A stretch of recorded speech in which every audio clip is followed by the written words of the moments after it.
balwela ukukhutshulelwa imirholo. Imisebenzi zeUnisa zivale izikweli nazo zonke izenzelwa kubala hlangana neminyanya yokutheswa iziqu. Abafundi bekufanele bathole iziqu zabo namhlanje bakateleleke ukuthi bathathe inthombe endleleni ngaphandle kweUnisa. Kanti abathatha inthombe aba badlale indima enkulu babasiza. This situation is so painful just because some of the students are crying. They were looking forward to take the moments, to take the pictures for memories. The fact that we're here outside, I mean, that alone speaks for itself, because we were supposed to be inside, indoors, shooting the pictures for people who are actually coming from outside of Gauteng.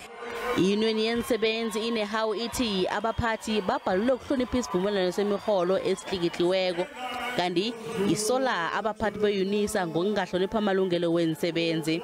There is an agreement that we have between ourselves and the employer signed on the 16th of January.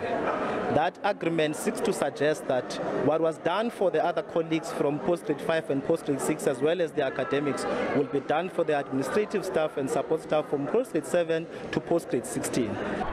iUnisa ekhaleme indaba yokuthikaziswa komnyanya wokuthwesa iziqu yathi batsho izibophelele ukuthi izokuraga nemkhulumisano namayuniyoni wensebenzi ukwenzela ukuqeda imiraro le. iNehawu ayikathabi ngendlela abaphathi beUnisa balawula ngayo begodu ithi lokhu kulimaza izikweli begodu kuzokubangela ukuthi kugcine kusetshenziswa imali eningi yezikweli budlapha. I can confirm to you that the entire university, the services are on hold until such time that the collective agreement is honored by the employer. Nanyana kunjalo akhenge kubikwe ukoniwa kwepahla nokulimazana njengoba umtshagalo lo ube ngonokuthula nje. Imikhulumiswano isaraga.